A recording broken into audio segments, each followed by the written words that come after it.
Bien, hermanos, hemos estado en los últimos dos enseñanzas hablando sobre el don de géneros de lenguas, gineglosón, que habla 1 Corintios 12 y 1 Corintios 14. Vimos en la primera ocasión el por qué los idiomas o las lenguas descritas por Pablo en 1 Corintios 14 no pueden ser idiomas humanos, ¿verdad? Vimos, creo que 7, 8 razones, no recuerdo ya, sí, de por qué no pueden ser idiomas humanos, ¿verdad? ¿Se recuerdan? En Hechos 2, por ejemplo, mucha gente entendía lo que decían los apóstoles, porque era su idioma. En 1 Corintios 14, Pablo dice que el que habla en lenguas, nadie lo entiende. Habla únicamente a Dios y habla misterios, es decir, cosas que no son inteligibles. Aparte de eso, para entender el tipo de lenguas que habla 1 Corintios 14, se requiere de un don especial llamado el don de interpretación. En cambio, el tipo de lenguas de Hechos 2 es distinto. Para ese tipo no se requería ningún tipo de don de interpretación para entenderlo. Usted solamente tenía que hablar el lenguaje, ¿verdad? Que estaban hablando ahí. Si usted era de Arabia y uno de los apóstoles estaba hablando en árabe, usted entendía perfectamente. No se necesitaba ningún don especial. Pablo dice: el que habla en lenguas, ore para que también le sea dado el don de interpretación. Si hubiera sido un idioma humano, hubiera dicho simplemente: averigüe qué el lenguaje es y estúdielo para que también pueda entenderlo. Y así, ¿verdad? Varias cosas. Si hubieran sido idiomas humanos, ¿por qué Pablo dice que él habla en lenguas más que todos los corintios, pero en lo privado, en su vida de oración privada, y no en público? Si hubieran sido idiomas humanos, es en público donde ese fenómeno se hubiera necesitado y hubiera sido necesario, no en privado. Y más aún, ¿por qué Dios le habría de dar a alguien un don de hablar un idioma extranjero cuando nadie lo oye? En lo privado de su cuarto, no hay ningún sentido. Entonces, eso vimos la primera vez. En la segunda enseñanza, ¿se recuerdan que nos pusimos nuestro casco de detective y vimos 7 cosas que son los hechos innegables del don de lenguas, de este tipo de lenguas en 1 Corintios 14, ¿verdad? Ahí vimos varios de los que hemos mencionado y definimos que este tipo de lenguas, recuerden que hay varios tipos, por eso Pablo habla de género de lenguas. El doctor Ketriel es de la opinión que, y ha expuesto que son 4 tipos, dice él. Por ejemplo, el primer don de géneros de lenguas es la capacidad de hablar sobrenaturalmente en un idioma humano, a lo Hechos 2, ese sería un tipo. El otro sería lo que vemos en 1 Corintios 14, lo que creo que él y otros llamarían un lenguaje personal de oración. Eso es como se le conoce a esto. Él dice que también están lenguas angélicas, lo que dice 1 Corintios 13, y también gemidos indecibles, lo que dice Romanos capítulo 8. ¿Se van conmigo ahí? Ahora, yo no estoy seguro que en efecto hayan 4 tipos, o si uno de estos es un solo tipo, no sé. Es más, no estoy ni siquiera seguro que cuando Pablo habla de lenguas angélicas, él está hablando de que es una posibilidad real. Porque cuando Pablo está hablando en 1 Corintios 13, está hablando en idioma hiperbólico, exagerado, ¿verdad? Si yo tuviera la fe para mover todas las montañas, si tuviera todas las lenguas humanas y angélicas, entonces hay algunos que dicen, no, pero allí lo que él está haciendo es hablando en hipérbole. Así como que, si esto fuera posible, aunque no lo sea.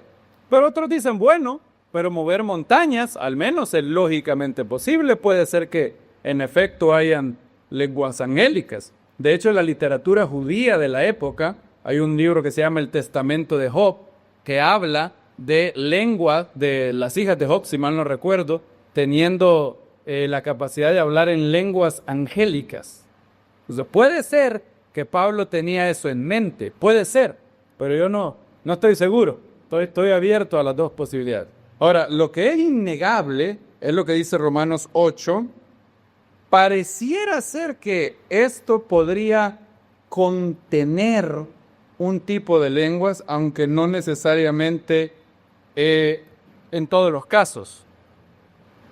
Veamos Romanos 8:26, ¿lo tenemos? Asimismo también el Espíritu ayuda nuestra debilidad. ¿Cuál debilidad? Pues no sabemos qué orar como conviene. Nuestra mente es muy débil. De hecho, el objetivo del don de lenguas parece ser darle a esas personas que tienen eso una capacidad de orar de manera súper más enérgica y más fluida que con su mente. ¿Debido a que la mente sea mala? No. Debido a que la mente es buena, pero nuestra mente es débil, tiene limitantes. Somos más que nuestra mente. Entonces hay cosas que van más allá de nuestra mente. No en contra, fíjense bien lo que no estoy diciendo. No he dicho que la espiritualidad correcta sea en contra de la mente, para nada. Eso es la receta para el caos y los cultos locos. Pero una cosa es que algo sea irracional y otra cosa que sea suprarracional. Irracional es que va en contra de la razón. Si yo les digo 2 más círculo cuadrado, 2 más 2 es 6, un soltero casado, eso es absurdo, son cosas irracionales, ni siquiera existen. Son una combinación incoherente de palabras, no hay tal cosa. No existe un círculo cuadrado, no trate de imaginarlo, va a quedar loco. Porque no existe, simplemente es una combinación incoherente de palabras. Eso es irracional. Cuando algo es suprarracional, es algo que va más allá de la razón sin contradecirla. ¿Se entiende? Y el ser humano es más que razón. ¿Se acuerdan que Pablo dice que él vio en el paraíso cosas que no le son dadas al hombre expresar porque son inefables, son inexpresables? No hay palabras para expresarlas. Entonces, dice Romanos 8:26, asimismo, también el Espíritu ayuda a nuestra debilidad, pues no sabemos qué orar como conviene, pero el mismo Espíritu, ¿ahí es Espíritu de Dios o Espíritu humano? Buen debate. Hay algunos que dicen el Espíritu Santo, otros dicen el Espíritu humano, o sea, nuestro Espíritu. Intercede con gemidos indecibles. Quizás ahí se refiere al Espíritu Santo. Y el que escudriña los corazones, o sea Dios, sabe cuál es ¿qué? La intención del Espíritu o el sentir del Espíritu. O sea, Dios que escudriña los corazones sabe qué es lo que cada gemido quiere decir. Y si las lenguas están incluidas aquí, cosa que puede ser,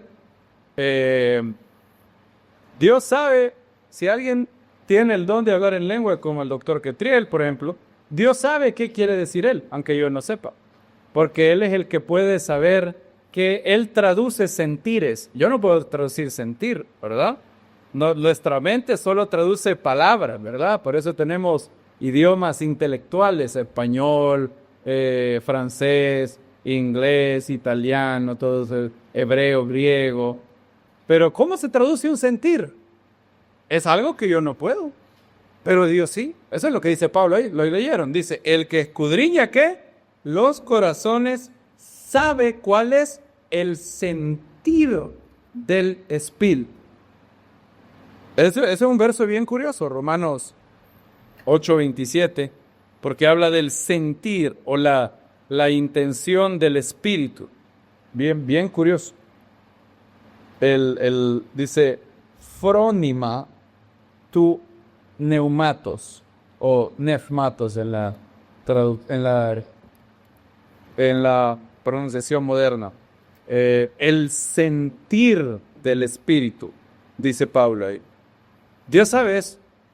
Entonces una persona puede, si una persona tiene genuinamente este don, esta persona puede hablar palabras, orar a Dios espíritu a espíritu, como vimos la semana pasada, haciendo bypass a la corteza frontal del cerebro, comunicando su espíritu se comunica con Dios directamente sin pasar por la mente.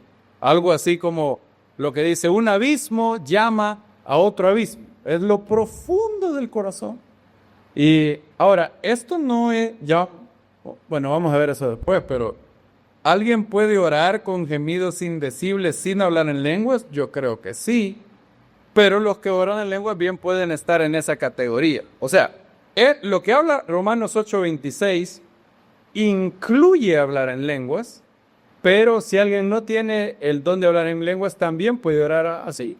Cuando, por ejemplo, oramos y decimos, y hacemos eso, es un sentir, es una carga espiritual. Dice la Biblia que el Eterno guarda en una redoma cada lágrima.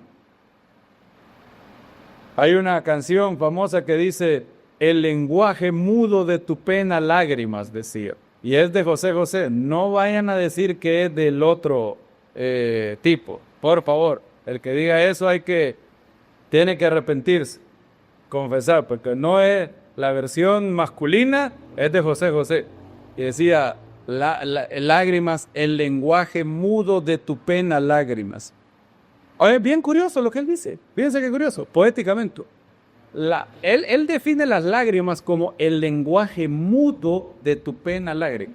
¿Qué quiere decir eso? Él dice que cada lágrima expresa algo, ¿verdad?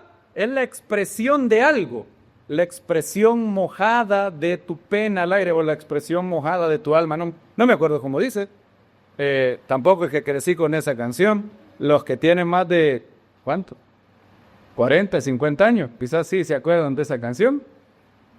Todos dicen más. Pero la expresión mojada es bien curioso eso, porque es cierto. Ahora, las lágrimas no son palabras, pero expresan algo, ¿verdad? Y no toda lágrima es igual. Cada lágrima expresa algo distinto.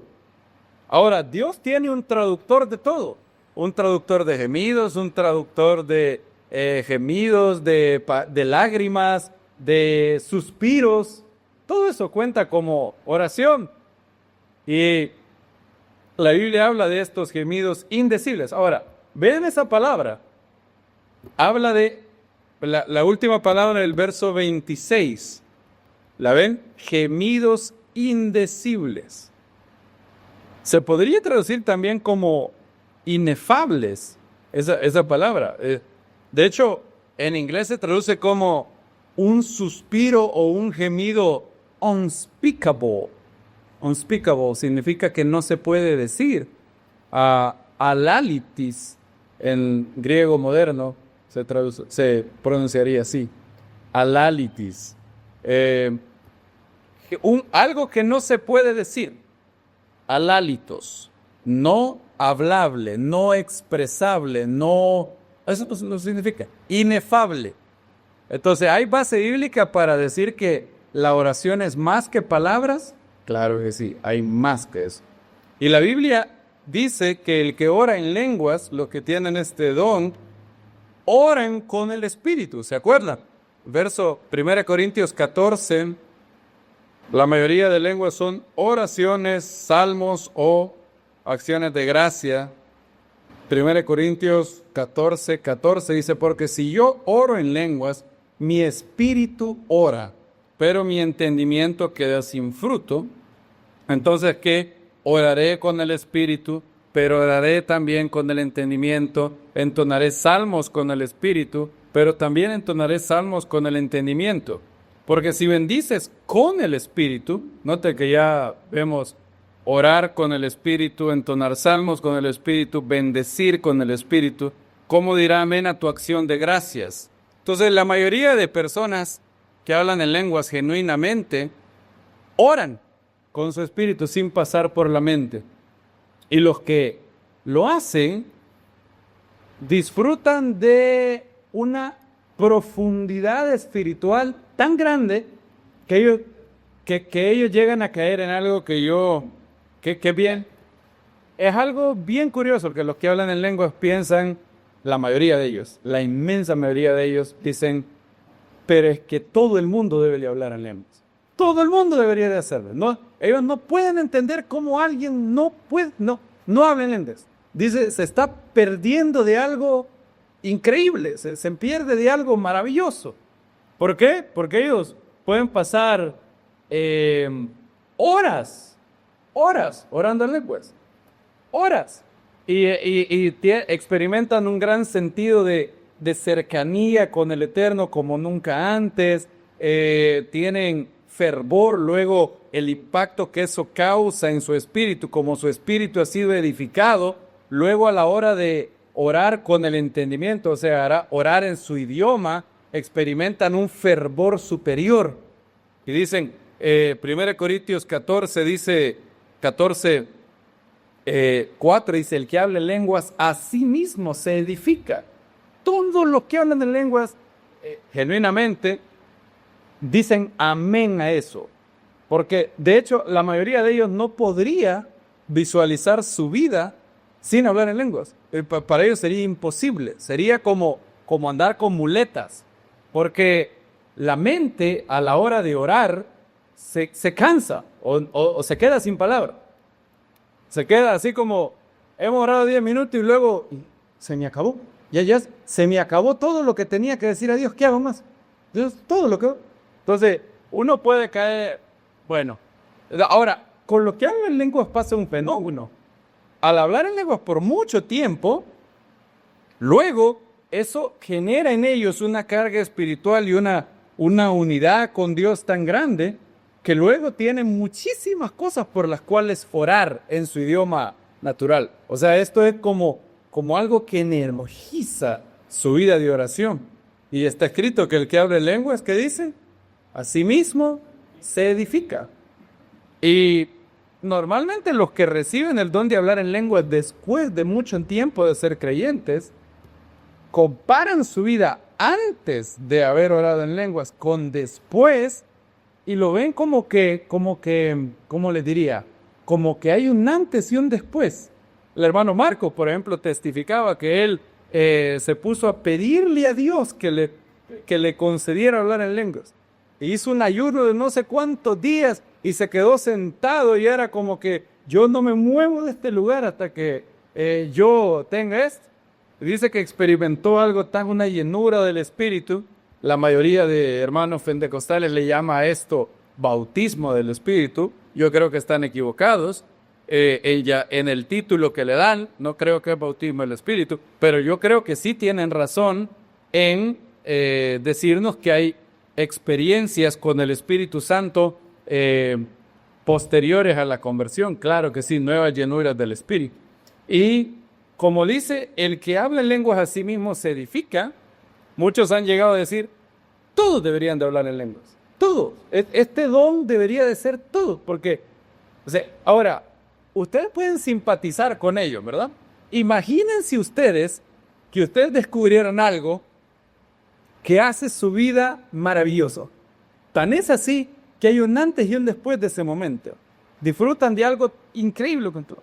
Si ustedes son personas que aman a los otros, ¿qué quisieran para los demás? Que ellos disfrutaran lo mismo, ¿verdad? Claro que sí, es lógico. Y entonces por eso ellos dicen, por eso es que Pablo dice lo que dice en 1 Corintios 14:5. Así que yo quisiera que todos vosotros hablarais en lengua, dice Pablo, en 1 Corintios 14:5. ¿Por qué? Por esta cercanía que da con el Eterno al hablar en lenguas y porque se edifica a sí mismo.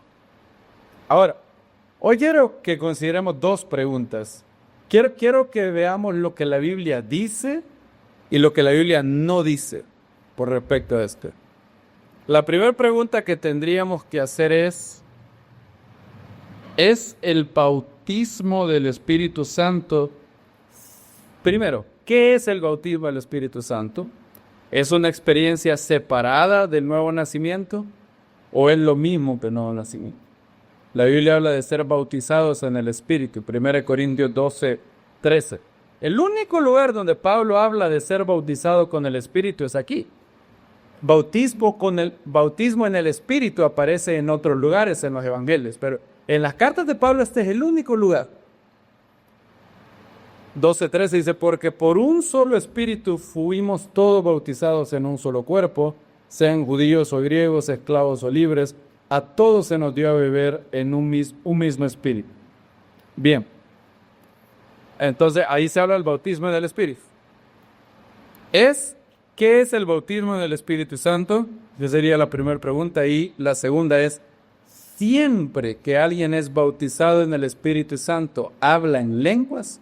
Esta es la posición de los hermanos de las asambleas de Dios. Ellos dicen que cuando uno nace de nuevo, cuando uno le entrega su vida a Dios, esa experiencia maravillosa de ser limpiado por la sangre del Mesías, es el sello del Espíritu. Lo que dice Efesios capítulo 1, ¿verdad? Efesios capítulo 1, verso 13, alguien que lo lea, por favor. Que vied también vosotros, habiendo oído la palabra de la verdad, del evangelio de la salvación, y habiendo creído en él, fuiste sellados con el Espíritu Santo prometido. Sellados, ¿verdad? Y esto es en el momento en que creímos en él, ¿verdad? Entonces es claro que el sello del Espíritu es lo que pasa en nuestro nuevo nacimiento, nuestra conversión, regeneración, ¿verdad? Ahora ellos dicen que hay una segunda gracia, le llaman ellos, dicen. Y esa segunda gracia es posterior a la conversión. Y eso se llama bautismo en el Espíritu Santo. ¿Y cuál es la señal? O para usar las palabras, ellos utilizan la evidencia inicial del bautismo del Espíritu Santo. Todo aquel que es bautizado en el Espíritu Santo habla en lenguas. Entonces, ellos dicen dos cosas. Número uno, el bautismo del Espíritu Santo no se da, no es simultáneo, no es lo mismo que el sello del Espíritu. Es una segunda gracia, segunda experiencia posterior a la conversión. Dos, siempre las personas que son bautizadas en el Espíritu hablan en lenguas, siempre. Es la evidencia inicial o la señal inicial del bautismo en el Espíritu, dicen ellos. Y para probar eso, ellos apelan a ciertos casos en el libro de Hechos y con Yeshua también. Ahora, esa es la base más débil de todas, así que esa no la voy a tocar. Pero ellos dicen que lo vemos en varios casos, dicen ellos. Lo vemos en la vida de los discípulos, lo vemos en Samaria, lo vemos con los discípulos de Éfeso en Hechos 19. Ahí vemos que gente que ya había sido salva, era bautizada en el Espíritu después de su conversión. Y hablaban en lenguas. Bien, vamos a ver Hechos primero. Ahora, en Hechos 2, todos estamos de acuerdo que en Hechos 2 los discípulos fueron bautizados en el Espíritu Santo. Eso, todo el mundo está de acuerdo. Esto era lo que el maestro les había dicho, ¿verdad? No os vayáis hasta que seáis revestidos de poder de lo alto.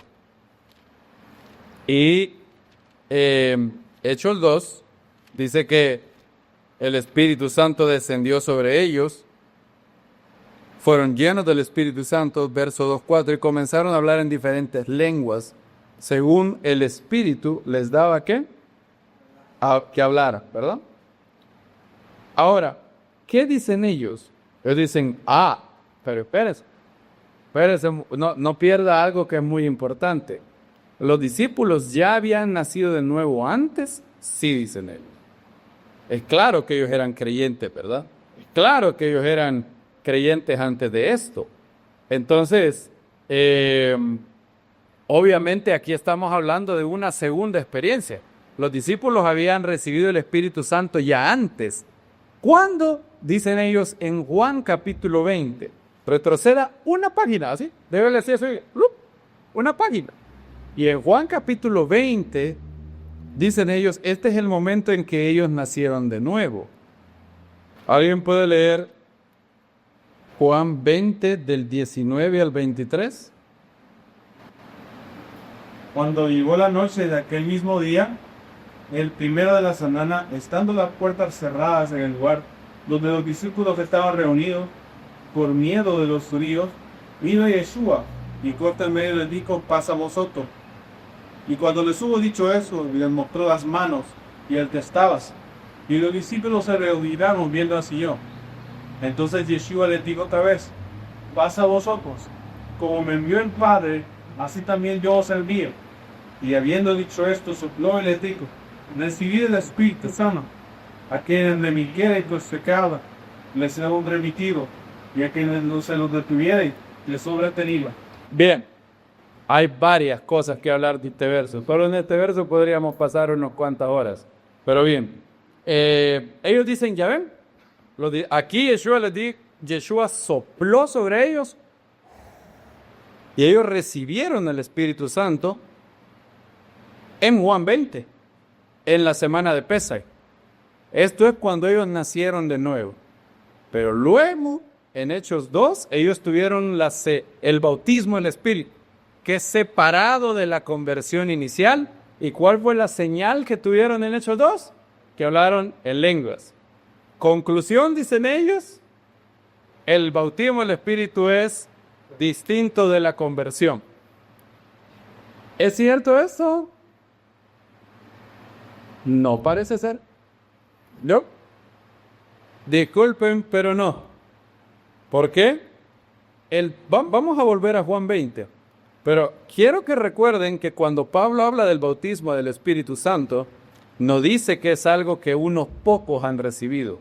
Dice que aquel que ha recibido el bautismo es todo creyente.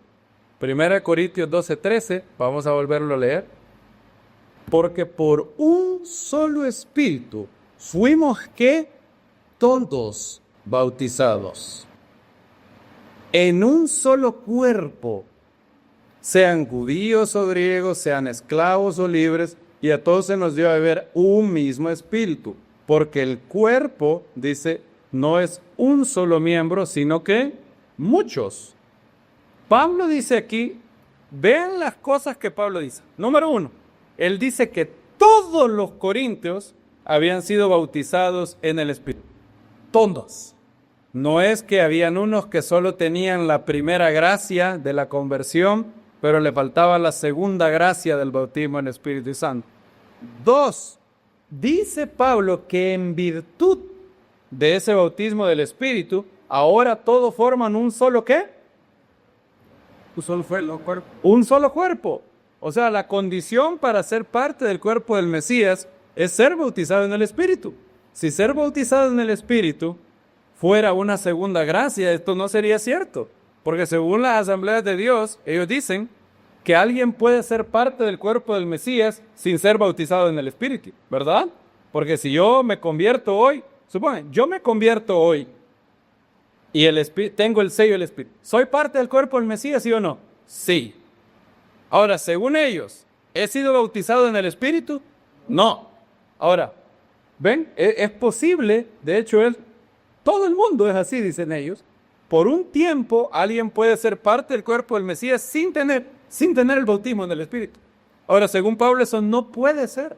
Pablo dice, todos fuimos bautizados en un solo cuerpo. Y luego dice, sean judíos o griegos, esclavos o libres, a todos se nos dio a beber un solo Espíritu. Y luego al final del capítulo, en el mismo capítulo, ahí como 17 versículos después, en 1 Corintios 12:30 dice, ¿hablan todos en lenguas? Y la respuesta es no. Entonces es posible ser bautizado en el Espíritu sin hablar en lenguas, ¿está claro? Entonces, el bautismo en el Espíritu, contrario a lo que dicen mis queridos, amados hermanos carismáticos, no es una experiencia separada del nuevo nacimiento. El bautismo en el Espíritu es el nuevo nacimiento, es el sello del Espíritu. Lo que une a todo creyente es el bautismo en el Espíritu. Lo que ellos llaman bautismo en el Espíritu sería lo que Hechos llama una nueva llenura del Espíritu. ¿Existe esa segunda gracia? Sí, pero no se llama bautismo en el Espíritu, se llama nueva llenura del Espíritu. Noten que estamos de acuerdo en el 99% de las cosas, Fionelis. En lo que diferimos es que ellos llaman bautismo del Espíritu a lo que la Biblia llama llenura. Ahora, usted estará diciendo, hey, pero Juan 20, ¿cuál es Juan 20? Vamos a Juan 23. Bien, hay que tomar en cuenta varias cosas. Número 1, según los hermanos, Yeshua, los discípulos aquí nacieron de nuevo. Ahora, ¿eran ya nacidos de nuevo los discípulos? Uy, qué difícil esa pregunta. ¿Saben por qué es difícil esta pregunta? Les voy a decir por qué es difícil esta pregunta. Juan 7, capítulo 37, un famoso versículo. Juan 7:37. En el último día, el más grande de la fiesta, Yeshua se puso en pie, alzando la voz dijo, si alguno tiene sed, venga a mí y beba. El que cree en mí, como digo en la Escritura, de su vientre fluirán ríos de agua viva. Dice, esto dijo acerca del Espíritu que iban a recibir. Ojo, que iban a recibir los que creyeran en él, porque todavía no había sido derramado el Espíritu. Pues Yeshua, ¿qué dice? No había sido aún glorificado. ¿Cuál es el problema? Aquí viene el problema. Los apóstoles estaban en unos días de transición. Unos días de transición en donde ninguno de nosotros nos encontramos. ¿Vieron? Sí, ¿verdad? La Biblia dice que la experiencia de que todos pueden tener acceso al Espíritu Santo era algo que no estaba disponible antes de que Yeshua fuera glorificado. Ahora, Pedro dice, tú eres el Mesías, el Hijo del Dios viviente. Y los discípulos también. Cuando Yeshua les dice, ¿se quieren ir ustedes también? Hay muchos discípulos que se van. Y Yeshua ve a los 12 y le dice, en Juan capítulo 6, verso 67. Entonces Yeshua, viendo a los 12, les dijo, ¿queréis acaso iros también vosotros? Y le respondió Shimón Kefa, ¿a quién iremos, Señor? Solo tú tienes palabras de vida eterna. Nosotros hemos creído y conocido que tú eres el Santo de Dios. Y Yeshua dice, ¿no os he cogido a vosotros los 12 y uno de vosotros es diablo? Ahora, en la última cena de Pesaj, Yeshua les lavó los pies a los discípulos. Y Pedro le dijo, lávame todo, Señor. ¿Y qué fue lo que dijo el maestro? No, vosotros ya estáis, ¿qué?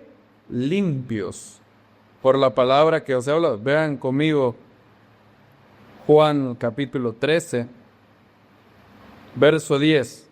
Yeshua le dijo, el que ha sido bañado no tiene necesidad de lavarse sino los pies. Eso es correcto. Si yo iba, recuerde esto, porque uno dice, ¿y por qué? Bueno, recuerde que la mayoría de gente en el siglo I no tenía regadera ni tenía pila en su casa. Entonces, para hacer mikve, uno tenía que ir a la mikve, caminaba a la mikve y uno se bañaba. Todo el cuerpo quedaba limpio, ¿verdad? Pero en camino a la casa, uno llegaba y ¿qué era lo único del cuerpo que se había ensuciado? Y los pies, ¿verdad?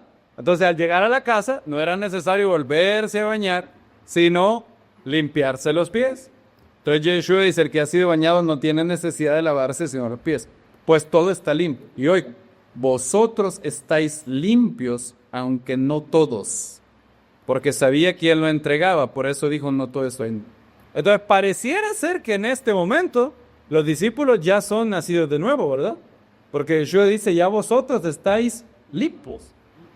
Ahora, como el Espíritu Santo no podía descender sobre ellos hasta que Yeshua fuera glorificado, con los discípulos se da algo que no se da con ninguno de los creyentes en esta época. Esto es, los discípulos pusieron su confianza en Yeshua pero la dádiva del Espíritu Santo no se podía dar en ese momento. Ellos tuvieron que esperar porque estaban en una transición de el inicio de la experiencia del Espíritu Santo. Por eso la experiencia de los discípulos no es algo que es normativo para los creyentes hoy, porque nosotros no estamos en esa transición.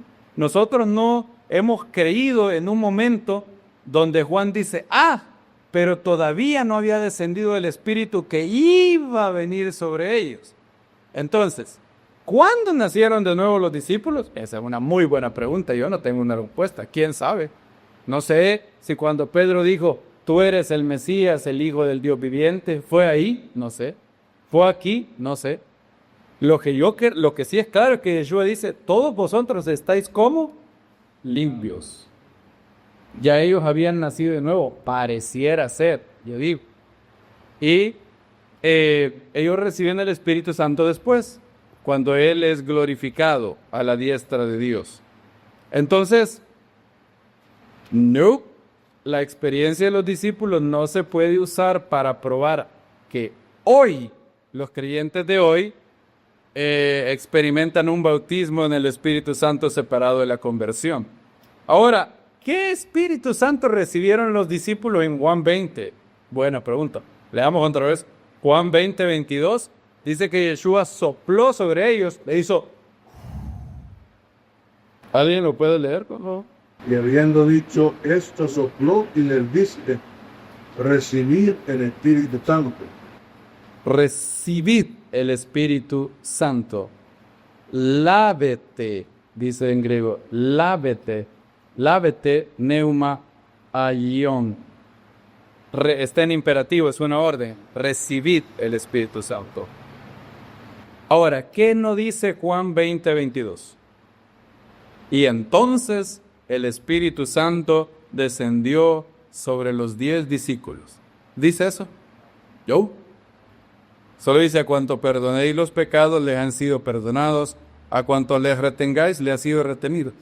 Este verso es un verso bien controversial. ¿Qué significa? Se han dado tanta interpretación. Pero lo mínimo que significa es que Yeshua le da a las autoridades de una congregación la capacidad de discernir si los pecados son perdonados o no. Claro, el catolicismo ha llevado esto a un extremo, ¿verdad? Porque para ellos no hay posibilidad de perdón si no alguien va y se confiesa con un sacerdote y el sacerdote lo absuelve. Ahora, eso no es lo que vemos en Hechos, ¿verdad? Cuando, por ejemplo, alguien quería confesar sus pecados, no iban, se hincaban a la par de Pedro y Pedro les decía, Ave María Purísima, y el otro decía, sin pecado, nada de eso existía. De hecho, Pedro le dijo a Simón el mago, ruega a Dios. No le dijo, vení, confesate y rezá un Padre Nuestro y 10 Ave María. Ora a Dios para que te sea perdonado tu pecado. Entonces, no puede significar eso. Pero algo tiene que significar, ¿verdad? Entonces, pareciera ser que Yeshua les está dando respaldo a los discípulos. Y si una persona se rebela de manera flagrante contra las autoridades y ellos disciernen que las personas están en un pecado y los discípulos llaman a esa persona a arrepentirse, y si la persona dice, no, a mí no me importa lo que digan ustedes, como hizo Simón el Mago y otros, lo que Yeshua dice, a los que les retengáis los pecados, les serán retenidos. O sea, el Eterno respeta las autoridades que Él ha puesto. Les da autoridad sin potestad, sin poder, no es autoridad, ¿verdad? ¿Por qué la policía es autoridad? Porque tiene el poder de meterme preso. Si la policía solo fuera y me decía, mire, no debería de ir así no debería manejar así como va a 160 kilómetros por hora, va a matar. Yo le digo a la policía, a mí no me importa lo que usted diga. Él no es autoridad si no tiene potestad para retener. Entonces, Yeshua puso autoridades y claro, él va a juzgar a las autoridades, a toda autoridad, a los presidentes, a los jueces de una nación, a los policías, toda persona que ha recibido autoridad, a los padres de familia, a los esposos, porque todo el mundo está bajo autoridad, todo el mundo. Yo estoy bajo la autoridad de los policías, de los jueces, del presidente, en mi caso de CUM, de la directiva de CUM. Mi esposa está bajo mi autoridad, mis hijas están bajo mi autoridad y bajo la autoridad de mi esposa. Entonces todos daremos cuenta de cómo utilizamos la autoridad. Ahora, lo que Yeshua parece decir es que él respalda a las autoridades. Él les da un respaldo. Ahora, ¿significa que esas autoridades siempre, significa que las autoridades que él ha dejado en una comunidad tienen que arrojarse la autoridad que se arroja el Papa? No. El Papa ha ido demasiado lejos.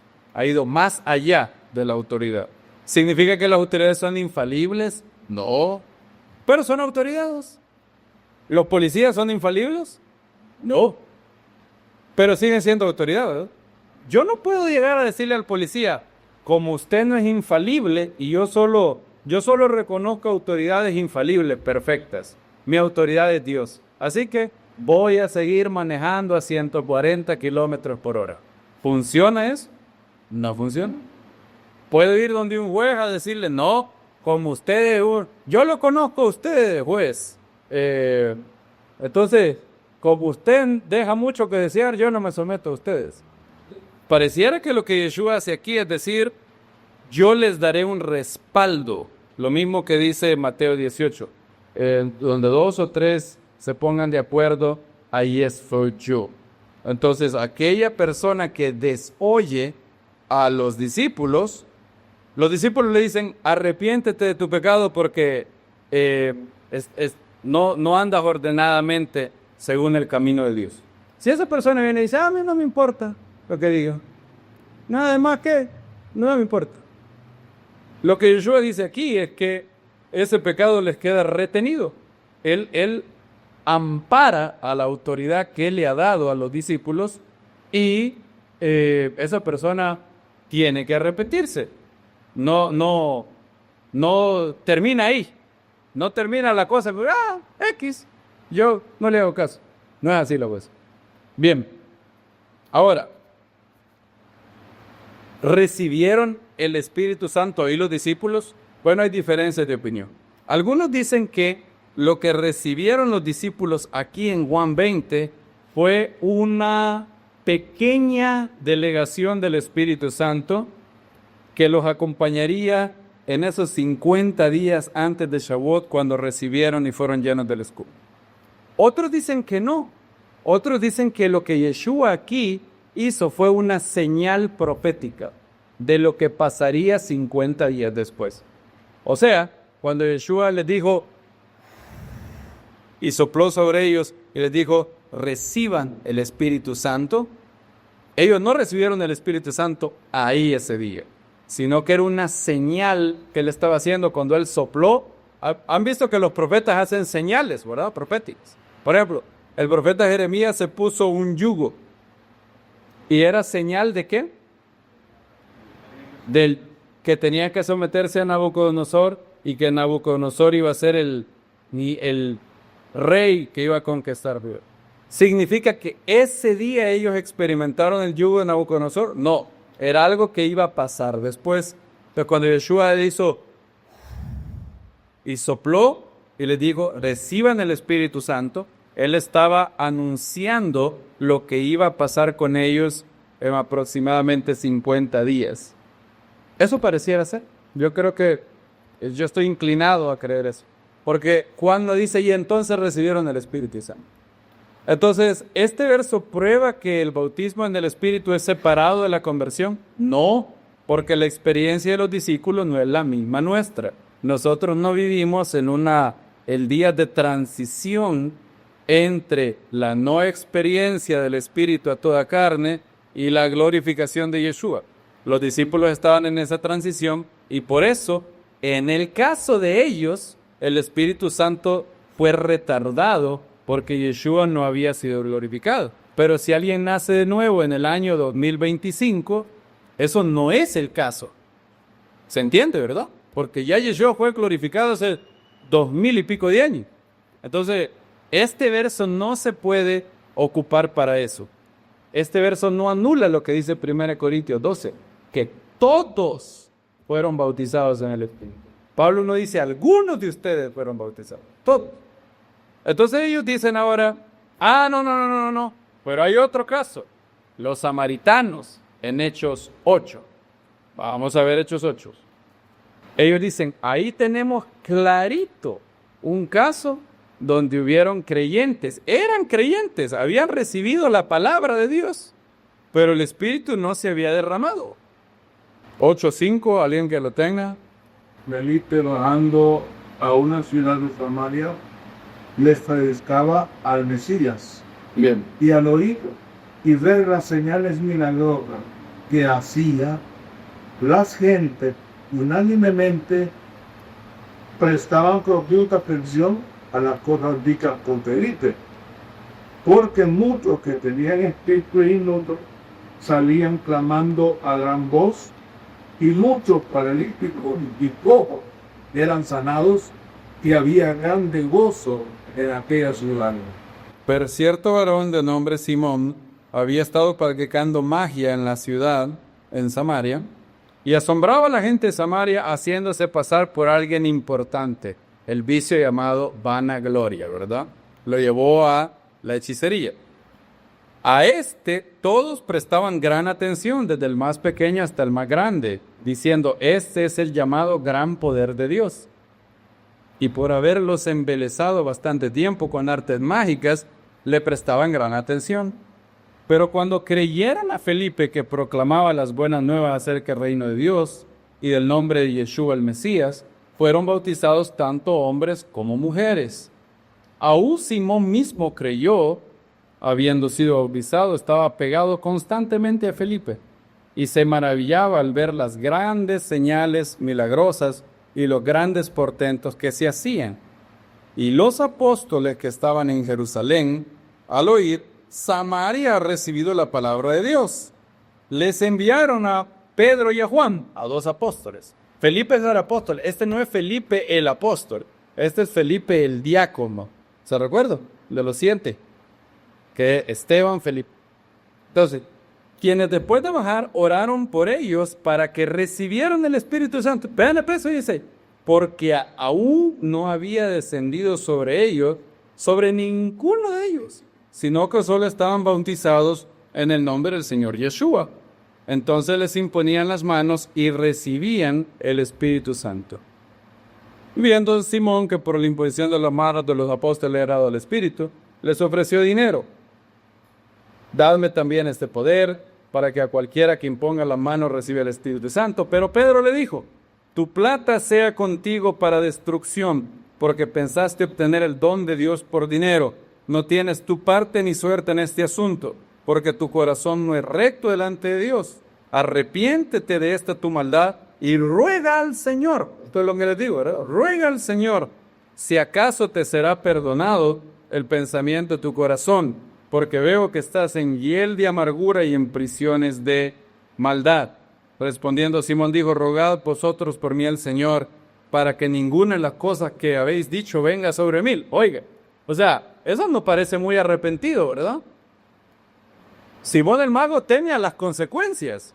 No está arrepentido de su maldad, pero bueno. Ok, aquí tenemos un caso. Los hermanos de las asambleas de Dios dicen, ok, aquí tenemos gente que recibió la palabra, eran creyentes, pero el bautismo en el Espíritu vino después. Bueno, ¿sirve esto para decir que el bautismo en el Espíritu Santo es una experiencia separada? No, por varias razones. En primer lugar, ¿vieron en algún lugar el libro, en Hechos capítulo 8, la palabra, y fueron bautizados en el Espíritu? No. Lucas no dice que lo que recibieron fue bautismo en el Espíritu Santo. Ese es uno. 2. También hay que considerar algo aquí. En ningún lugar se dice que estos samaritanos que creyeron hablaron en lenguas. ¿Vieron eso, verdad? En ningún lugar está. ¿Dónde dice aquí que los samaritanos hablaban en lenguas? En ningún lugar. Solo dice que recibían el Espíritu Santo. Ahora ellos contraatacan y dicen, pero es que Simón el mago tuvo que haber visto algo. Porque dice, y viendo Simón que por la imposición de las manos de los apóstoles era dado el Espíritu. Algo tuvieron que haber visto. Y lo que vieron era que hablaban en lenguas. Mi pregunta es, ¿quién dice? ¿Dónde dice que hablaron en lenguas? En ningún lugar. Los hermanos presuponen lo que quieren probar, el razonamiento en círculo. Aquí no dice que hablaron en lenguas. ¿Pero qué fue lo que vieron? Bueno, pudieron haber visto otras manifestaciones, por ejemplo, milagros, por ejemplo, que había gente que estaba endemoniada y salían los demonios, como dice verso 7.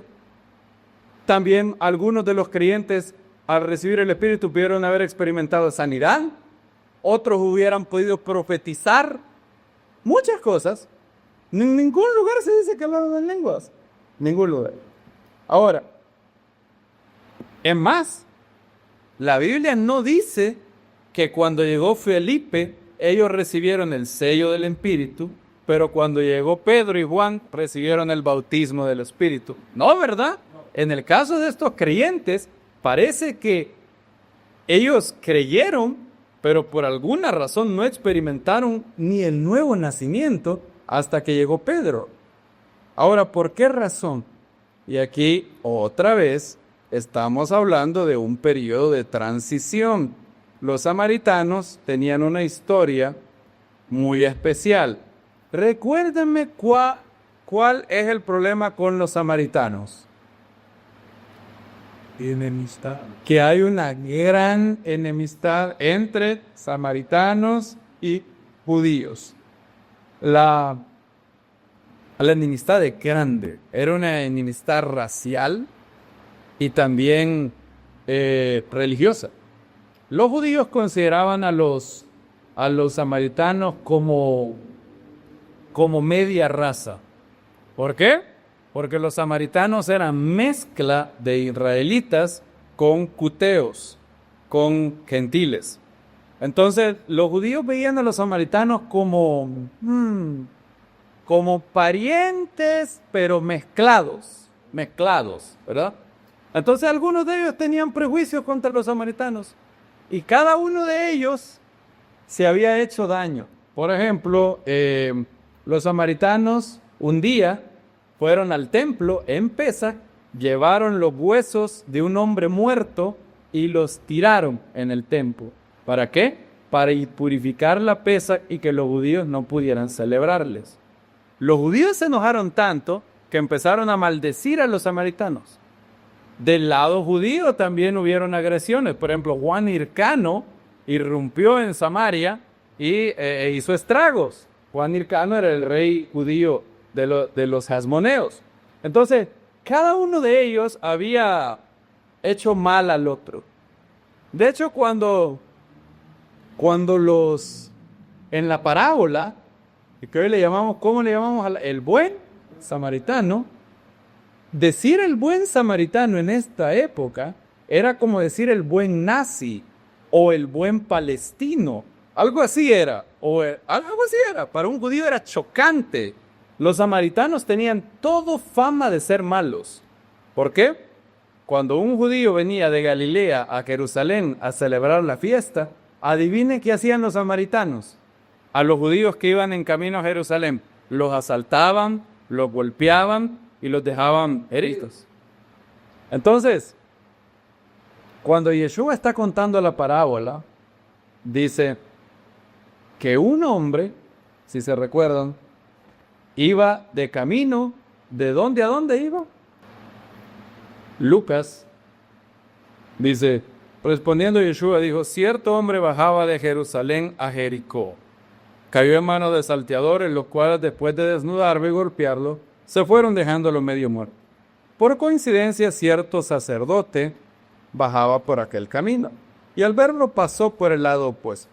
Igualmente un levita, al llegar junto al lugar y al verlo pasó por el lado opuesto. Todos sabían lo que venía. El pueblo judío estaba dividido en 3 partes: sacerdotes, levitas, israelitas, ¿verdad? Esa era la división. Casa de Aarón, casa de Leví, casa de Israel. ¿Se acuerdan los salmos, verdad? Casa de Israel, bendecida el Eterno. Casa de Leví, bendecida el Eterno. Casa de Aarón, bendecida el Eterno. Entonces, Yeshua, imagínense todos los que lo estaban oyendo. Yeshua está diciendo, y entonces vino un sacerdote y pasó por el camino. Luego vino un levita. Entonces pasó. En la mente de todos los judíos que lo están oyendo, la progresión viene sacerdote, levita, de ahí viene ¿quién? Un judío, ¿verdad? Un judío. Entonces, un judío, eso era lo que ellos esperaban. Ahora, no es eso lo que Yeshua dice, pero un samaritano, todos debieron haber abierto los ojos así. Uy, si ya lo habían dejado malherido, el samaritano va a llegar y lo va a terminar de rematar. Pero un samaritano que iba de camino se acercó a él. Al verlo fue movido a compasión. Llegando se vendó sus heridas derramando aceite y vino, y poniéndolo sobre su propia cabalgadura, lo llevó a un mesón y cuidó de él. Al día siguiente, al partir, sacó 2 denarios, lo dio al mesonero y le dijo, cuídalo, y todo lo que gastes de más yo te lo pagaré cuando regrese. ¿Quién de estos 3 te parece que llegó a ser prójimo del que cayó en manos de salteadores? El que hizo misericordia con él. Entonces Yeshua le dijo, ve y hazlo bien. Entonces, esta fue si Yeshua hubiera estado contando esto, hubiera dicho, entonces, alguien descendía de Jerusalén a Tel Aviv, y entonces lo vio un Cohen, y el Cohen pasó de lado. Luego vino un levita, y pasó de lado. Y entonces luego, un palestino de Gaza lo vio. Y todo el mundo hubiera dicho, el tipo lo terminó de descuartizar. Ese fue el impacto que creó. Entonces lo que Yeshua está diciendo es que incluso en lugares donde no nos esperamos que haya bondad, puede haber, y que no tenemos que tener prejuicios raciales. Ahora, el prejuicio existía. Entonces, ¿qué hubiera pasado si Felipe va, predica, y el Espíritu Santo desciende sobre los samaritanos? ¿Saben qué? Habría habido el peligro de un gran cisma. Dice Sam Storms lo siguiente: todo esto sugiere que la privación sin precedente del Espíritu Santo a estos creyentes samaritanos fue orquestada por la providencia divina. El retraso se diseñó para dar tiempo a los líderes de la congregación en Jerusalén, específicamente a Pedro y Juan, para viajar a Samaria y así poder dar su aprobación visible y personal a la predicación del evangelio ahí. Dada la prolongada animosidad racial y religiosa entre judíos y samaritanos, Dios determinó que se tomaran medidas para evitar una desastrosa división al inicio mismo de la iglesia primitiva. Correcto. Recuerden, los apóstoles no tienen que ir de ciudad en ciudad poniendo las manos sobre toda persona que crea para que reciba el Espíritu. ¿Cuál fue el único lugar donde eso pasó? Samaria. El único lugar. ¿Por qué? Por la lucha, el conflicto que había. Entonces, Hashem retuvo el Espíritu Santo de estos creyentes en Samaria hasta que manos apostólicas de la congregación de Jerusalén llegaron dejando claro que los líderes del movimiento eran los discípulos de Jerusalén. Entonces, 1. Hechos 8 no menciona la palabra bautismo en el Espíritu. 2. En ningún lugar Hechos dice que los samaritanos hablaron en lenguas. 3. La situación de los samaritanos es una situación distinta a la que experimentamos hoy, y por eso no se puede usar la experiencia de ellos para decir que el bautismo en el Espíritu es distinto a la conversión. Finalmente, ellos dicen, pero Hechos 19 sí dice que hablaron en lenguas. Ahí está clarito. Y esos señores eran creyentes. Ellos ya eran creyentes porque Lucas los llama discípulos. Ahí está claro. Ellos ya eran creyentes, pero cuando Pablo oró por ellos, entonces fueron bautizados en el Espíritu. A Hechos 19 vamos entonces. Mientras Apolos estaba en Corinto, aconteció que en Pablo, después de recorrer las regiones superiores, fue a Éfeso y halló a ciertos discípulos. Ajá, ahí ve, ya ve. Discípulos que eran creyentes, ya habían nacido de nuevo, ya tenían el sello del Espíritu, pero le faltaba el bautismo en el Espíritu Santo, que es una experiencia posterior. Bien, ahora, vean lo que dice. ¿En serio estas personas eran creyentes? Ahora, ¿eran creyentes? Vean lo que les dice Pablo. Y les dijo, ¿recibisteis el Espíritu Santo cuando creísteis? Ellos a él, ni siquiera hemos oído que hay Espíritu Santo. Esto no parecen creyentes, pero ¿en qué pues fuisteis bautizados? O sea, miren, Pablo está asombrado. Pablo les dice, espérenme, pero es que no me dan los números a mí. Cuando uno cree, la marca es que uno recibe el Espíritu. ¿Vieron eso? Pablo está asumiendo que el Espíritu Santo viene a uno cuando creísteis. Está hablando del nuevo nacimiento, no está hablando de una segunda experiencia, está hablando de la regeneración. Y ellos le dicen, ni hemos oído eso. Y ellos les dicen, fuimos bautizados en el bautismo de Juan. Hasta ahí se habían quedado. Pablo les explica.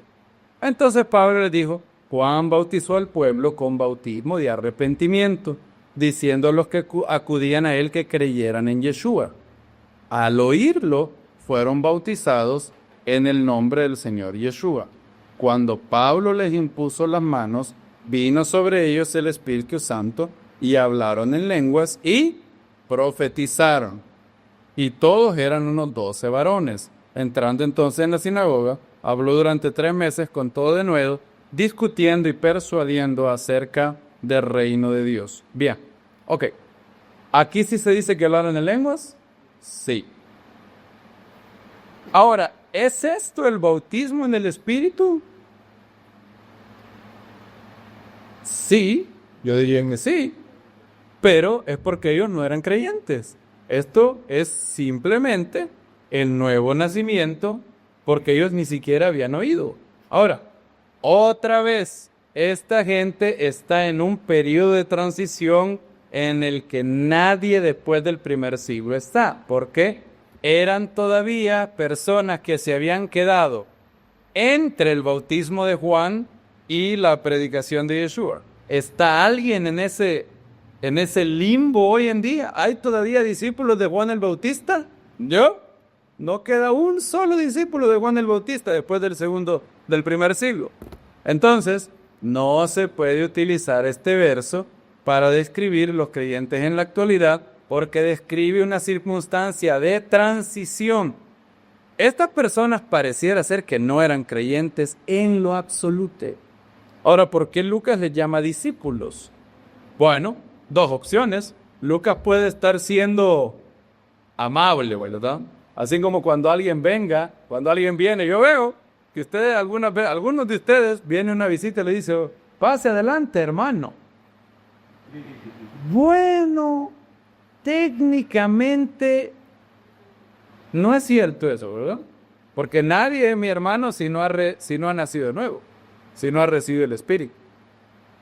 Ah, pero es mi hermano en Adán. Ah, bueno, ahí hasta Adolfo Hitler es mi hermano, pero en el sentido que lo usamos cuando utilizamos la palabra hermano, estamos hablando de hermano en el Mesías, ¿verdad?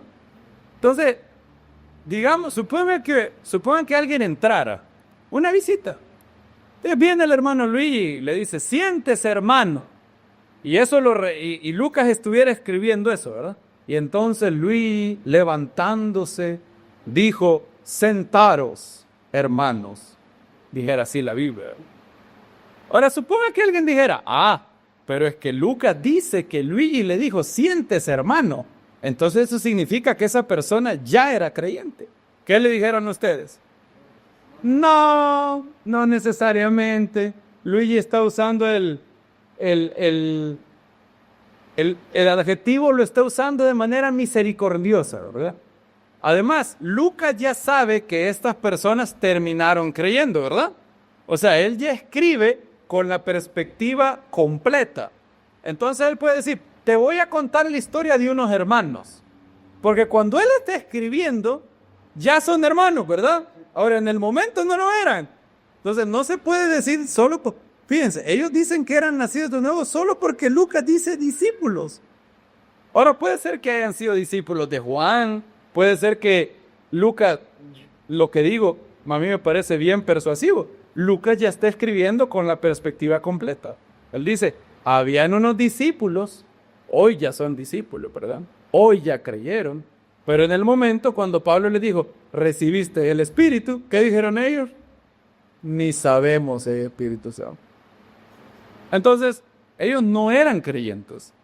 Cuando ellos recibieron el Espíritu Santo, después de que Pablo les impuso las manos, eso fue la experiencia del nuevo nacimiento. Igual que Cornelio.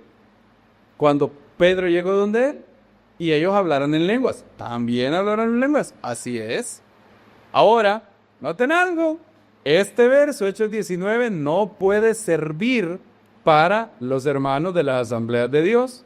Porque si ocupan este verso, su postura experimentaría un problema. Verso 6. Cuando Pablo les impuso las manos, vino sobre ellos el Espíritu Santo y hablaron en lenguas y profetizaron. Aquí hay un problema. Eso, los de las asambleas de Dios dicen que si alguien recibe el bautismo del Espíritu, la evidencia es que hablan en lenguas. Pero si yo me agarro si yo construyo toda mi teología en base a Hechos 19, tendría que decir que cuando alguien tiene el Espíritu Santo, ¿qué pasa? Habla en lenguas y profetiza. Pero eso no es lo que ellos dicen. Entonces, este verso prueba. ¿Qué prueba este verso? Este verso prueba lo siguiente. Cuando el Espíritu Santo viene sobre alguien, ya sea en el nuevo nacimiento o ya sea en una llenura posterior del Espíritu, el Espíritu Santo se manifiesta con poder. Y la manifestación de su poder es multiforme. Algunos lo recibieron y hablaron en lenguas. Baruch Hashem. Algunos lo recibieron y profetizaron. Baruch Hashem. Algunos lo recibieron y le fue dado un don de evangelismo. Baruch Hashem. No debemos de cerrar y decir, si alguien es bautizado en el Espíritu Santo, tiene que hablar en lenguas. Porque es falso. 1 Corintios 12 dice, todos ustedes fueron bautizados. E inmediatamente después Pablo dice, pero no todos hablan en lenguas. Es más, Pablo dice, yo quisiera que todos hablaran en lenguas. ¿Qué significa eso? Que algunos de ellos no hablaban en lenguas. Pero Pablo dice que todos ellos fueron bautizados. Entonces puede ser bautizado en el Espíritu sin hablar en lenguas. Entonces, ¿qué es lo que la Biblia dice? Lo que la Biblia dice es, todos al venir a Yeshua somos bautizados en el Espíritu Santo, en nuestro nuevo nacimiento. ¿Amén? Eso dice la Biblia. También dice la Biblia que alguien puede experimentar nuevas llenuras del Espíritu. Claro que sí. Lo mismo que en Hechos 12 dice que fueron llenos del Espíritu, luego en Hechos 4 dice, y todos fueron llenos del Espíritu. Pero ¿cómo van a ser llenos del Espíritu si ya habían sido llenos en Hechos 2? Esto era una nueva llenura del Espíritu. El Espíritu puede dar dones posteriores a la conversión. Por eso Pablo dice, el que hable en lenguas, ore para que también le sea dado, ¿cuál don? El don de interpretación. O sea, eso es un ejemplo de un don que el Espíritu, que el Eterno da a través de su Espíritu, posterior a la conversión. ¿Cuál es el problema? Que los hermanos pentecostales carismáticos le llaman a esa segunda o tercera o cuarta experiencia bautismo del Espíritu. Se le debe de llamar llenura, nueva llenura del Espíritu. Es eso como Lucas le llama en Hechos capítulo 4, donde dice, y cuando oyeron, 4:31, y cuando ellos oraron, el lugar en que estaban congregados tembló, todos fueron llenos del Espíritu Santo y hablaban con denuedo la palabra de Dios. Otro ejemplo de llenura del Espíritu donde no hay hablar en lenguas. Entonces, ¿puede hablar en lenguas alguien después de recibir una nueva llenura del Espíritu? Puede, claro, sí, pero no necesariamente. Puede ser que el Eterno lo llene del Espíritu y le dé otro don, como este don, hablar con denuedo la palabra de Dios, una nueva gracia para predicar de manera más eficaz, palabra de sabiduría, palabra de conocimiento, dones de sanidad, puede ser. Nadie tiene que decir observar eso. Ahora, ¿qué es sí algo bien importante en donde yo estoy al 100% con los hermanos pentecostales y los hermanos carismáticos? Necesitamos más de Dios y más del Espíritu. No podemos estar conformes. Y el deseo de ellos de hablar en lengua refleja un deseo bonito de ser fervientes en oración. Cuando yo veo la vida de los discípulos, ¿cómo? Pregúntese eso. ¿Cómo luciría oír orar a los discípulos? Eso debía de ser una experiencia de fuego, de fervor. Cuando nosotros oramos, tenemos que orar en el Espíritu. O sea, no orar en nuestra carne, orar con fuego, con pasión, con entusiasmo, conectado con Dios. Y eso incluye todo tipo de oración. Oración espontánea, oración con el siduro, orar en lengua, los que tienen ese don.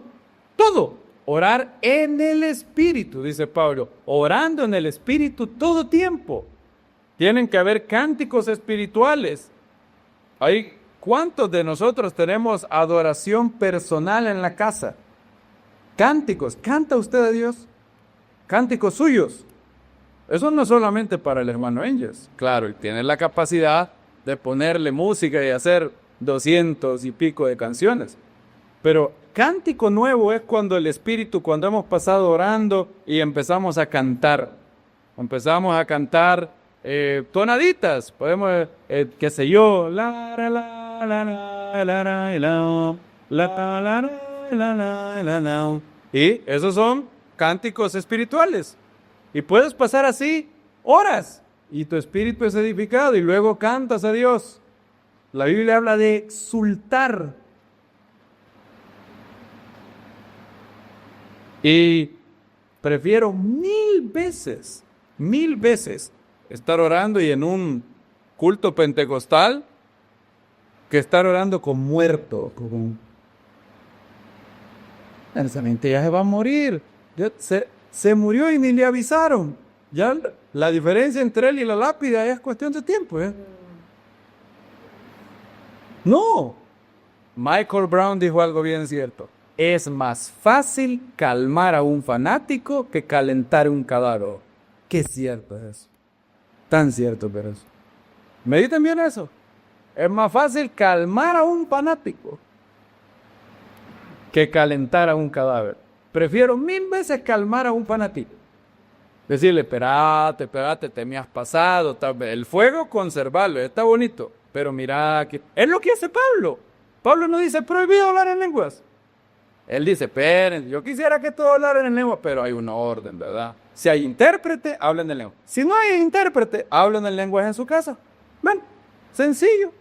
Eso es local. No prohíban hablar en lenguas. No apaguéis el espíritu, dice los tesalonicenses. Yo hubiera sido, te digo, prohibido hablar en lengua. ¿Qué para nada? Eso hubiera sido yo.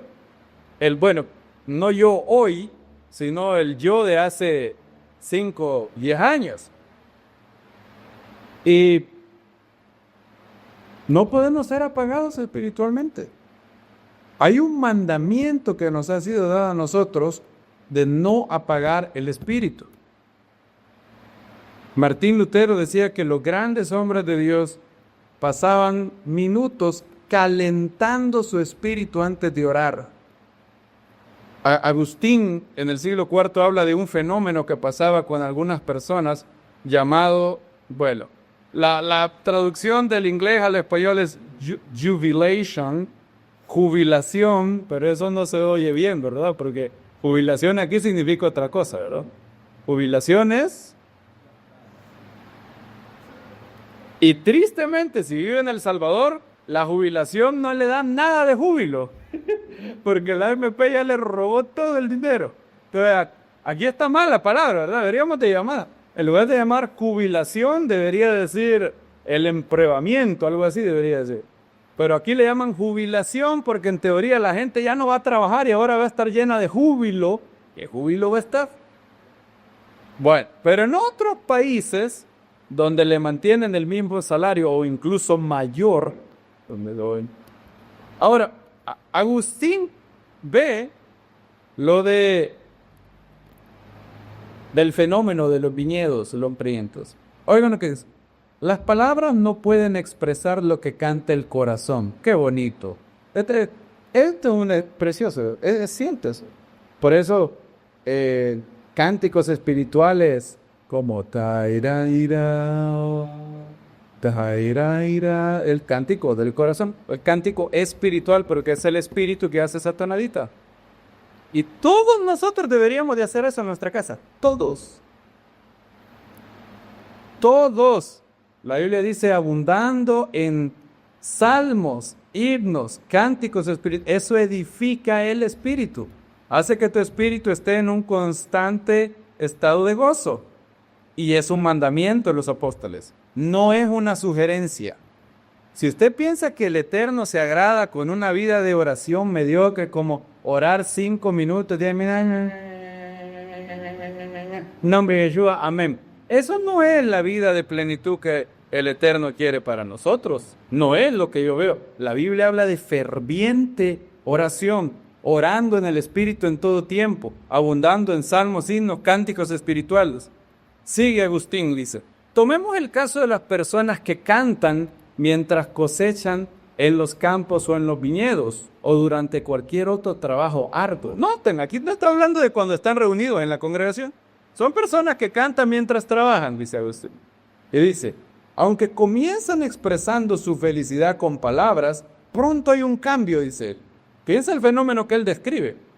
Como si estuvieran tan felices que las palabras ya no pudieran expresar lo que sienten, descartan las sílabas restrictivas, prorrumpen en un simple sonido de alegría, de jubilación, o sea, de plenitud, de júbilo, es lo que quiere decir eso. Están tan llenos de júbilo que ya no les alcanzan las palabras. Tal grito de alegría es un sonido que significa que el corazón está dando a luz lo que no puede expresar con palabras. Ahora bien, ¿quién es más digno de tal grito de júbilo que Dios mismo, a quien todas las palabras no pueden describir? Si las palabras no sirven y aún así no debes permanecer en silencio, ¿qué otra cosa puedes hacer sino gritar de alegría? Tu corazón debe regocijarse más allá de las palabras, para que tu alegría ilimitada no esté limitada por las cadenas silábicas. Uy, qué bueno. Agustín lo dice demasiado bonito, por eso les quise leer todo eso. Agustín resume todo lo que les he dicho en eso, más allá de palabras. Por eso cuando el hermano Josué toca y empieza a hacer cántico nuevo, usted tiene que hacer. ¿Saben qué pasa cuando el hermano Josué, muchos se quedan callados? El cántico nuevo es mi cántico. Y esa es la clave para tener más llenura espiritual. Los que hablan en lenguas pueden hablar en lenguas en silencio ahí, y los que no tienen excusa. Alguien puede cantar en el espíritu sin hablar en lenguas. Tenemos cánticos espirituales de esas tonaditas. Todos pueden hacer eso. Todo el mundo. Los grandes hombres de Dios lo hacen durante horas y horas y horas. Si usted empieza a cantar con su corazón y a cantar en cántico espiritual, llega un punto en donde usted experimenta un gran gozo que sigue y sigue deleitándose en Dios. Eso es una persona llena del Espíritu. Por eso, el cántico, nadie puede hacer un cántico nuevo por usted. Nadie. Josué no puede cantar por esto. Cuando la Biblia dice cantad un cántico nuevo, es un mandamiento a todos, no sé. Claro, hay que tener orden. El hermano Josué tiene que ser o quien sea que esté dirigiendo la adoración, tiene que ser la persona que guíe, ¿verdad? Pero no limitado a eso.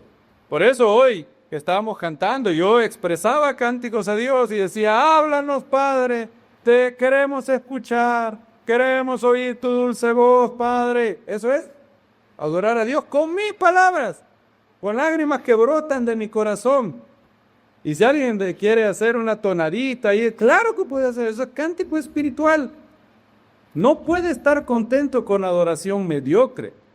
Y es cierto lo que Agustín dice, cuando el corazón está alegre, las palabras no alcanzan.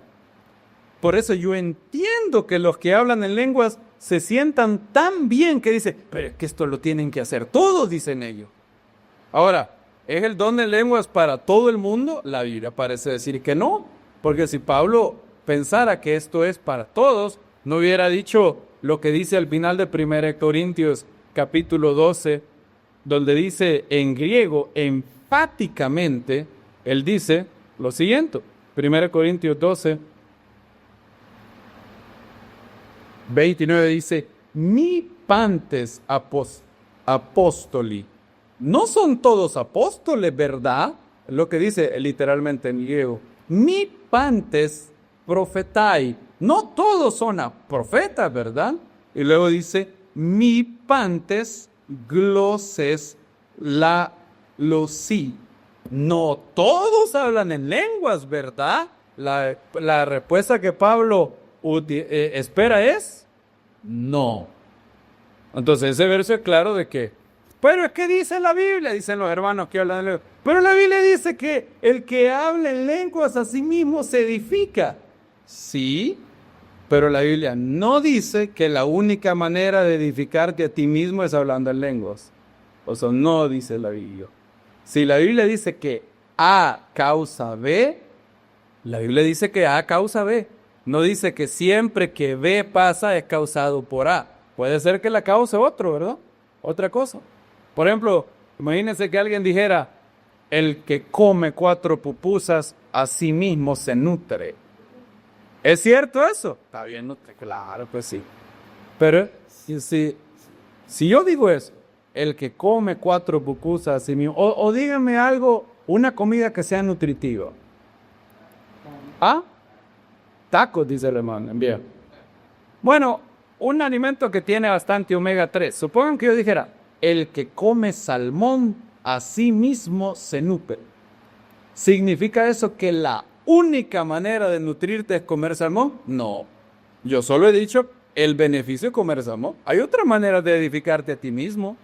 Estudiando la palabra, orando, alabanzas, varias maneras.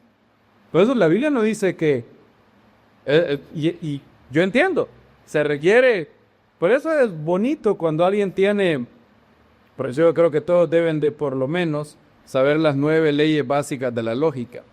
No es lo mismo, y la gente que no tiene preparación lógica, filosófica, se confunde aquí. Pero ahí dice, el que habla en lenguas a sí mismo se edifica. Y ellos concluyen, por lo tanto, para edificarme a mí mismo tengo que hablar en lenguas. No. A causa B no quiere decir que cada vez que B pasa es causado por A, ¿verdad? Si mañana yo me levanto y está mojado, veo yo y está mojada la grama, yo digo, bueno, cuando llueve, se moja la grama, ¿verdad? Entonces, por lo tanto, ayer llovió, ¿verdad? ¿Es cierto eso? No necesariamente. Cada vez que A, lluvia, sucede, pasa a B, la grama de mi casa se moja. ¿Sí es cierto eso? Es cierto. Cada vez que llueve, la grama se moja. Muy bien. Cada vez que A pasa, B sigue. Ahora, cada vez que la grama está mojada, ¿significa que A, la lluvia pasó? No necesariamente. ¿De qué otra manera puede estar mojada la grama? Porque mi mamá agarró la manguera y la mojó. ¿Ve? Exacto, ¿verdad? Lo mismo pasa aquí. Hay grandes hombres de Dios que nunca hablaron en lenguas. Billy Graham, Dwight L. Moody. Nunca. Ahora, ¿se edificaban a sí mismos ellos? Obviamente que sí. Que una persona que habla en lenguas me quiera vender que él por hablar en lenguas tiene una unión espiritual más grande que Dwight L. Moody y que está más equipado para el ministerio que Dwight L. Moody, yo no lo puedo tomar en serio. Yo lo tomo como una broma en el mejor de los casos. Entonces, el don de lenguas es un don bonito de Dios, está aquí en la Biblia. Pasa. Los que lo experimentan son grandemente bendecidos, se edifican. Hasta ahí. No es el don más grande. De hecho, ese era el problema de los corintios. Los corintios habían sobreglorificado el don de lenguas. Para ellos el don de lenguas era lo que definía, lo que separaba a los gallos de los pollitos. ¿Hablan lengua usted? Gallo. No hablan lengua, pollito. Piu, piu, piu. Entonces, usted no habla en lenguas. Ese era el problema. Por eso Pablo, adrede, fíjense lo que Pablo es. Adrede Pablo, en todas las listas de los dones de 1 Corintios, pone las lenguas en último lugar. ¿Se ha fijado? En todos. Como dándoles a entender, las lenguas son maravillosas. Yo hablo más en lenguas que todos ustedes. Yo quisiera que todos hablen en lenguas. No prohíban hablar en lenguas. Pero inmediatamente dice, pero no piensen que ese es el non plus ultra, el summum bonum, que no hay nada más en la vida. No, es un don más. Tan importante como el don de evangelismo, tan importante como el don de... Es más, no, de hecho no, menos importante. Porque Pablo dice en 1 Corintios capítulo 12, a unos Dios puso en la congregación. Primero apóstoles, segundo profeta, tercero maestros, luego poderes milagrosos, después dones de sanidad, capacidad para ayudar, capacidad de administrar géneros de lenguas. En último lugar, o sea, Pablo dice, el don de lenguas no es el don más importante. Pablo habla de los mejores dones y claramente el don de lenguas no está dentro de los mejores dones. Eso es lo que le digo. Yo quisiera que todos hablarais en lenguas, pero más que profeticéis.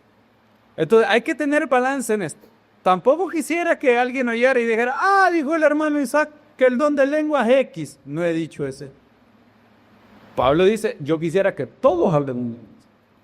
Pero no dice que sea el más importante. Ese es el balance adecuado que hay que tener. Entonces la Biblia no dice que el bautismo del Espíritu Santo es una segunda experiencia posterior a la conversión. No dice que el bautismo en el Espíritu Santo siempre genera hablar en lenguas. Y no dice que la única manera de edificarnos a nosotros mismos es hablar en lenguas. Y no dice que las lenguas es dadas a toda creyente. Esas son 4 cosas que la Biblia no dice. Lo que sí dice es lo siguiente. Yo quisiera que todos hablaran en lenguas. El que habla en lenguas, a sí mismo se edifica.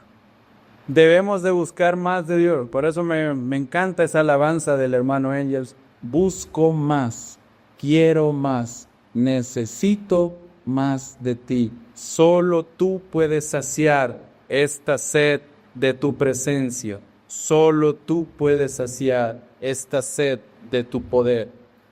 La Biblia dice que hay más llenuras, que pueden haber llenuras posteriores a la conversión. Amén. ¿Puede alguien recibir el don de lenguas 10, 15, 20 años después de su conversión? Así es. ¿Puede recibir un don de profecía 10, 15 años después de su conversión? Así es. ¿Debemos de buscar los dones espirituales? Claro que sí. La Biblia dice, procuren los mejores dones. Y eso es lo que la Biblia dice y lo que la Biblia no dice.